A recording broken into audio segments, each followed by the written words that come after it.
Hello guys, welcome back to the channel. My name is Luba.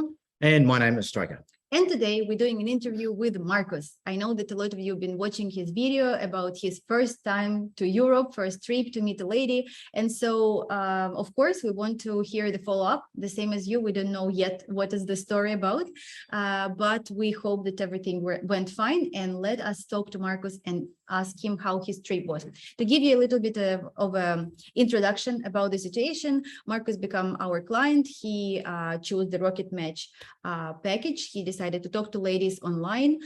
We arranged different calls for him, and there was like few ladies that he's been staying in touch, but one caught his attention more than others, and they've been in touch quite a bit. She's from Kiev, and she actually from suburb of Kiev, if I remember correctly, and they've been staying in touch for a couple of months, and then they decided to meet. So she was driving from Kiev to meet Marcus in Poland.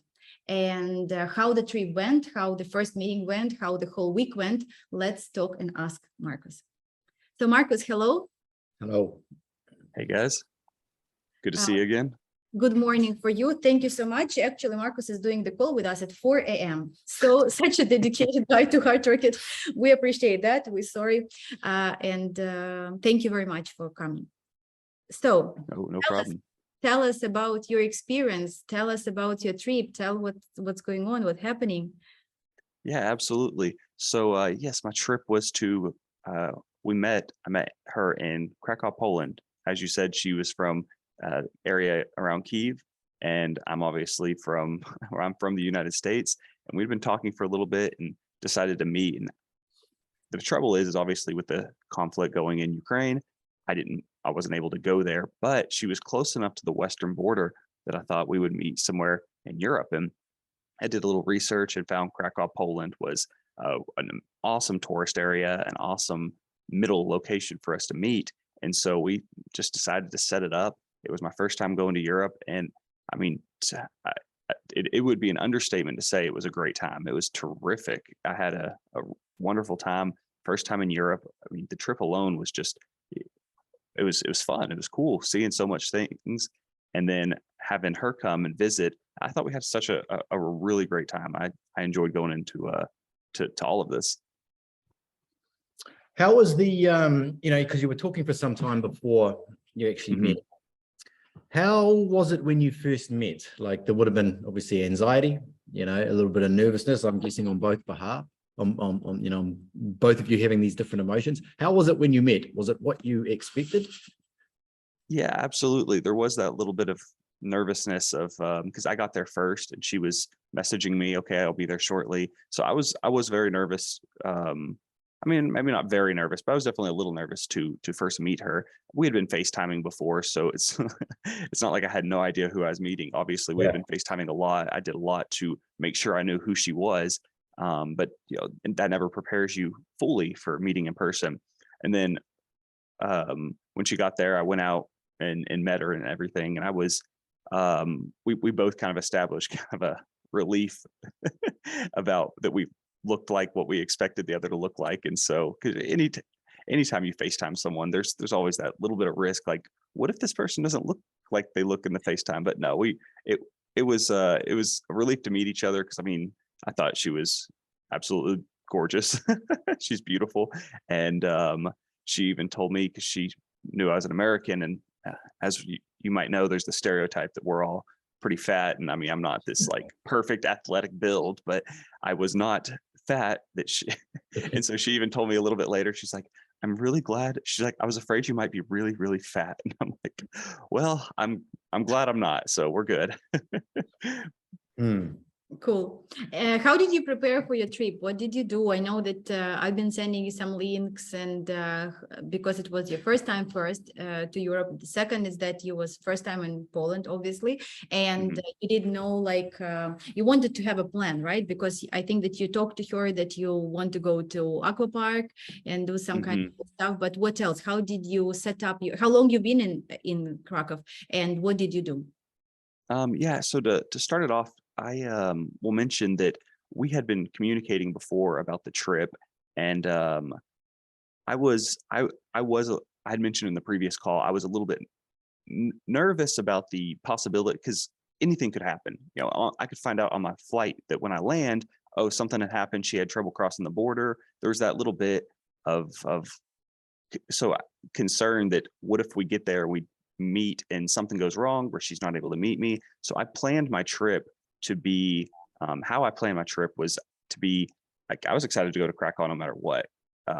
She was definitely the main focus of going, but that's how I planned everything. Is I've researched as much as I could about Krakow. There's tons and tons of videos. That's the good thing about the modern age is if you want to plan a trip somewhere, just tons of YouTube videos are available. That's what I did. Is I planned a trip that I could enjoy and she could kind of come with me on.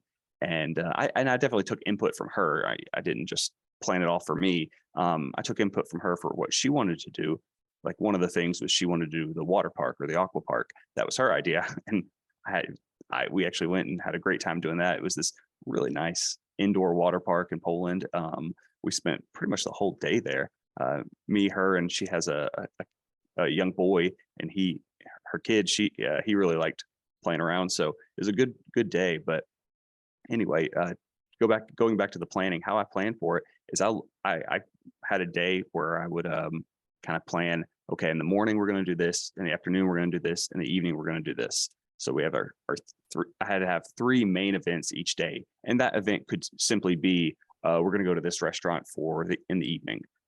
And I tried to make sure we had a structure, but even when I got there, that plan greatly flipped around. Not because things went wrong, things actually went so well. We decided that, look, our plan was to go here and do this, but we're having such a good time here. Let's go back to the town, Krakow city center, because we enjoyed it so much. Let's go do that again. So I had a very general plan, and it shifted around. Like it the plan by the 3rd day got completely thrown out, but it was actually a good thing. We were having so much fun. We just said, let's do it on our own.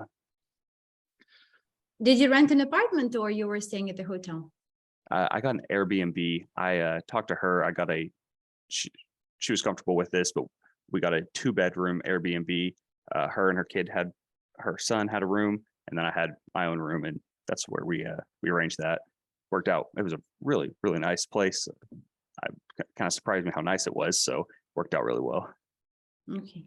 I've got a question for you. This is something that I'd say that most guys that are watching this are kind of wondering, like,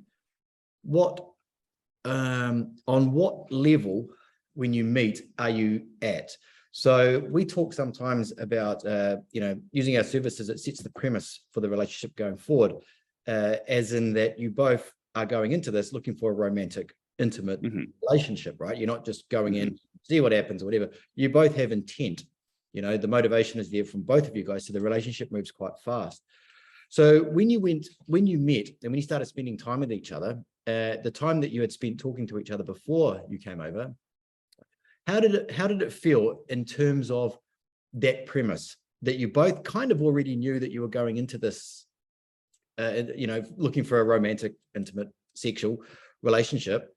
How did that play into when you guys met? Like, you kind of already knew that, or was it a little bit awkward, or you kind of like, I know it's a bit of an awkward or hard question, but I think it's quite an interesting one as well. What would you say about that? So if I understand you're correct, or if I understand you correctly, you're asking how it transitioned from talking what our intent was and then to meet in person. Yeah, and did the relationship become romantic? Yeah, I would say it did. At first, when I was in contact with her, we'd FaceTime a lot, we'd message a lot, but there was still a lot. I had mentioned in my previous video, occasionally gaps of communication because she would lose power, she would be busy, and so I would it'd maybe be a few days, and I'd talk to her again, and I did worry a little bit about, well, what is her intent? What is her how devoted is she to actually pursuing this together? And that it took a little bit of trust on my end, and I'm sure on her end as well, but a little bit of trust on my end to actually go and see her, because I definitely had some worries. But then when we met, we didn't talk about any, like, our calls were mostly just very friendly. We're real friendly. We didn't talk about any romantic kind of relationship things whatsoever, actually. And I was fine with that. I was fine with, let's just talk be friendly, because it doesn't matter until we meet each other. That's when I think the romance really clicked. Obviously, I saw what she looked like. I liked her personality. I actually really like accents. Like I like her accent. I think it is attractive. But so there was definitely an attraction to one another. But then when we got there, I feel like it did, for me, it did blossom to a romantic relationship very quickly. By the first time, I mean, we of course are just getting to know each other at first. It's very friendly, but it definitely transitioned to something very romantic, and I was happy for that, because that's what we wanted. But it also, to me, showed that we're we got along real well. So Enough hope that said. answers. I think enough said, because our subscribers maybe not get that lucky at that point yet.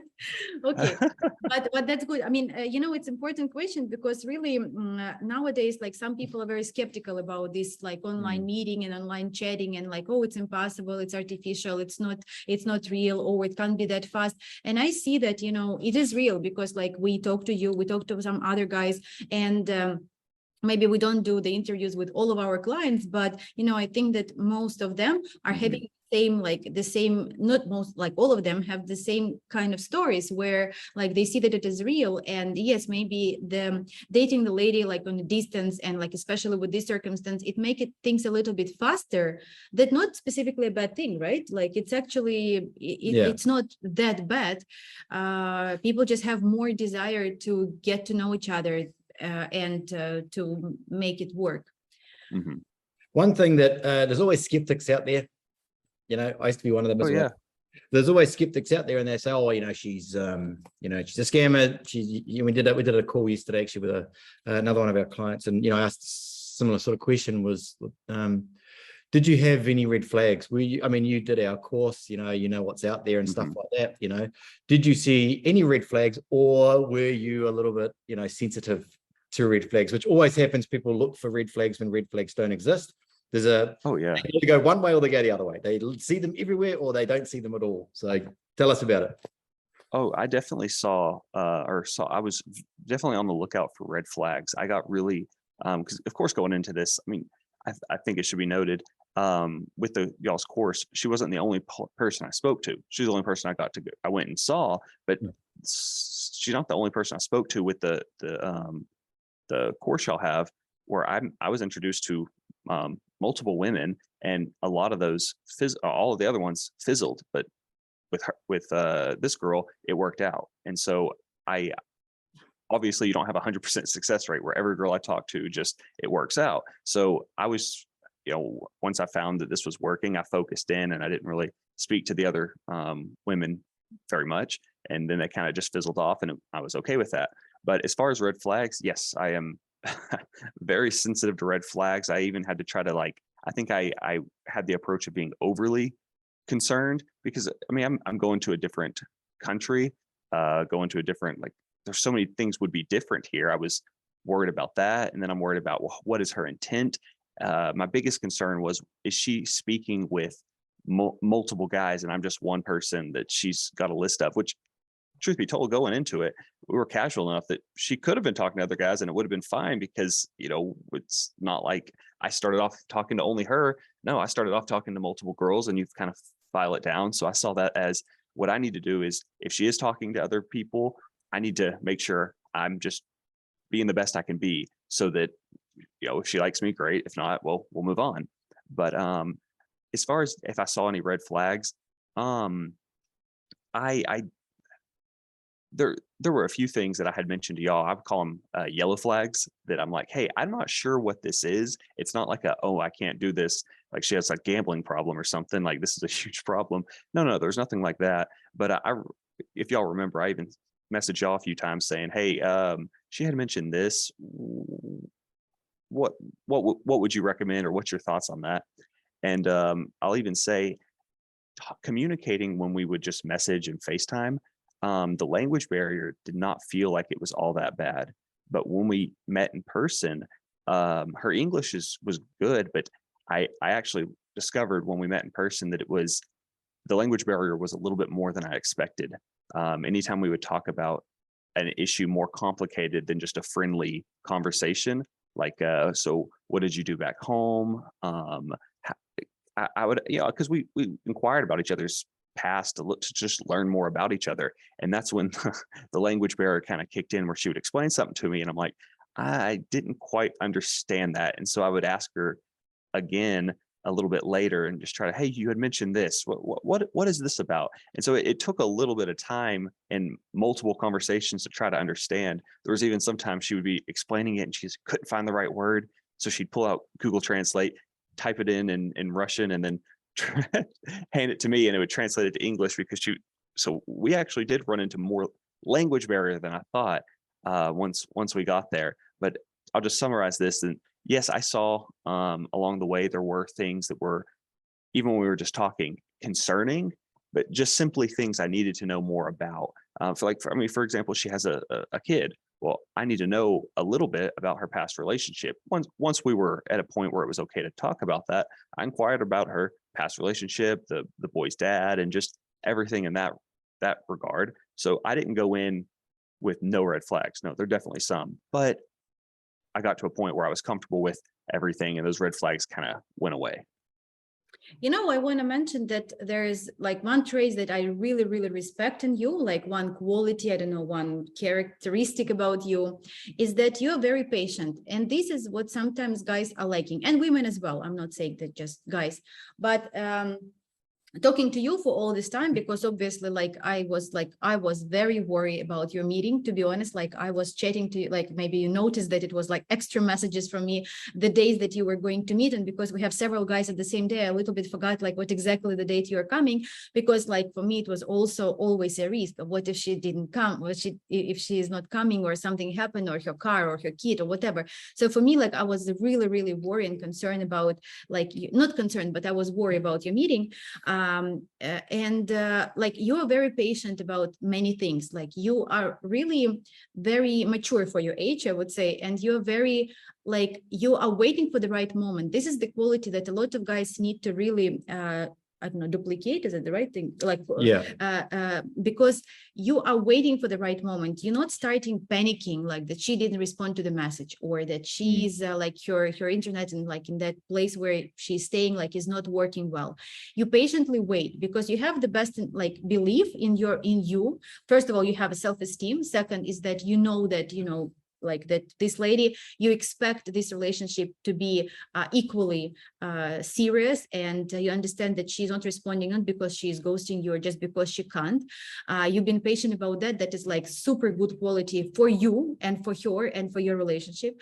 You've been patient about like asking second time the question without making any conclusions and solutions. A lot of guys jumping into something, oh, she said something and then he didn't understand, maybe it was a mistake by translation, and then they just think, oh, it's something bad, it's definitely something bad. So this is really, guys, that you need to repeat and try to understand that sometimes you need to ask second and third time, and maybe you need to place it a little bit differently, maybe you need to rephrase it, maybe you need to make sure that both of you exactly understand what is the question. Yeah, you need to have a lot of patience. A lot of patience. And I really respect that in you, like, very much. But definitely, I think that there were some work done for that. How did you get to that level of patience?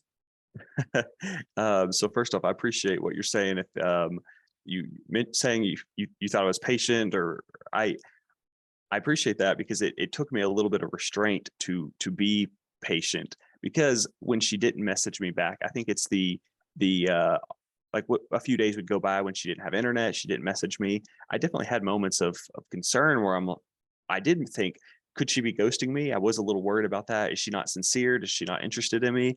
And I got worried, but I tried to just really put that aside and not be worried, and just say, okay, let's just kind of focus in, let this not worry about it, because it's just very easy to switch to your emotional side. And I tried to be more logical about it. I'm like, okay, she wants to meet me. I had to keep reminding myself that it'll be fine. Let's just go forward with it. So I thought that's what it took, is a moment of just take a deep breath, think it through, and that worked. And I even, after we got there, she had told me at one point, maybe third, fourth day, she admitted to me that she was actually so nervous about doing this because she had the long drive, and it took some sacrifice on her end. She didn't know me. We hadn't met. She was actually really nervous. She told me she was like so close to, before I bought my ticket or anything, when we were just talking about it, she was really close to messaging me saying, you know what, let's like, it was too much for her. She's like, please, let's not do it. But she didn't.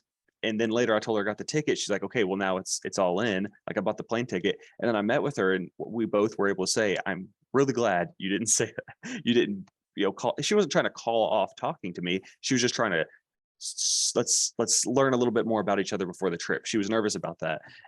So it was definitely on her end. She was nervous. It took a lot of sacrifice and she had to have some patience. And then on my end as well, it took both of us. But then once we met, I think it was like the third day where we sat and talked and had kind of a moment of relief that we're like, this is working out great. I'm really glad we did this. That's great. Okay, so what next? Like you went back home, you are back to communication, and what are your next steps? Like how do you see your future couple of months? It's difficult to plan further at this point. Yeah. What comes next? So as I mentioned, the trip was fantastic. We had a really good time. I mean, just I still sometimes I'll pull up pictures and just go through the pictures of us walking around Krakow and stuff because it was such a good time. I had to come back to the real world where I work. I've got responsibilities. I'm like, man, I almost felt like a fairy tale being in Europe, having so much fun. And yeah, and the thing too is I was not prepared, and maybe if I could give a little bit of advice to everyone is I was not prepared for the getting home and realizing like, oh man, this is a hard transition because I really miss her. I miss her and her son. Like we had such a good week, and then I get home and I'm like, okay, this actually is a problem. I need to kind of focus in because, like I mentioned, it's easy to give into the emotional side. I had to not just like break down and just message her, I miss you so much. I mean, I told her I missed her, but I had to like, okay, I gotta keep some kind of a maturity here and just be like, I miss you, but I'm good. Because I got back and I was just like, man, I miss her. I want to go back. Like I want to do all this again because it felt like I had this great time. I mean, we had a strong relationship while we were there, and then boom, separate 3,000 miles apart, and we don't exactly know when we're going to see each other again. I was just like, it just it felt like it ended too quickly. So my next plan is now after a few weeks, I decided, hey, we had a great time. Let's meet again. She agreed, and as of right now, I've got a plane ticket to go visit her again. But this time we'll go to Warsaw, Poland instead of Krakow because Poland the location worked out terrifically. But as far as what's next is, yeah, we're in constant communication and we're planning another trip. It's going to be further out because it's not like I can just ask off work, as much as I want. So it's a little further out, but the fact that I have a trip planned makes me feel a lot better. We feel like we've got another step coming. So that's what's to come is the next trip. But it was a little hard when I first came back. Definitely. Yeah, it's like what we do is not normal. No. People like other companies that they try to normalize what we do, but what we do is really, really very unusual. It's not something that that happens a lot. And so when you go through it, you have this very, very unique experience that you'll never have ever again. Even if it didn't work out with her and you go on to another relationship, the experience will be different again because this was your first one, right? This was like, and sometimes it's even, it's hard to live up to the first one. So, I mean, like our advice is, we're always here for you if you need anything, but to take it slow, have a level head, and you already have that already, so it's not too difficult. But everything you're doing is great. You've done an incredible job. You've done everything correctly all the way through, so. And thank you very much. I know that you've been watching all of the videos, you've done the course, so you really were like, you were ready for that. Like, it's not that like you are mature and you know all of that, but I hope that we give also you some impact that is making it easier for you to understand, because definitely the dating lady from a different culture, different mentality, it's a bit not difficult, but it's different, definitely. So we just wish you good luck on that, and we're always there for you. If there's anything that you want us to help you with, like we've been chatting a little bit about that before this call, so I'm going to pass you all the information, and thank you so much for talking to us today, and have a good day at work. Sorry again that we have to wake you up so early. Oh, no problem, no problem. And I appreciate you guys with all the help you've given me. I'll just mention one thing that was really helpful as y'all did is when I first went to go see her, I didn't know what kind of a gift. I don't know what a girl in Ukraine really wants. Like, obviously I can get her flowers, I can get her something. And so you gave me a type of perfume you recommended, like, oh, this is something she'd like. And so she really liked that. And so I just want to say, I appreciate all the support y'all given. I obviously couldn't have done this without y'all, and appreciate the chance to speak to you. It's been a pleasure, Yeah. absolute pleasure. But Yeah. we'll be talking again soon anyway. Thank Okay. you for your time and sharing your experience with everybody.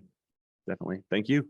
Thank you, Marcus, and have a good day. Bye-bye. We'll see you later. So guys, it was a little interview with Marcus, and we hope it was useful, to give you some inspiration. And if you want to experience something similar, please welcome on board of Car Trucking. We'll see you next time. Bye.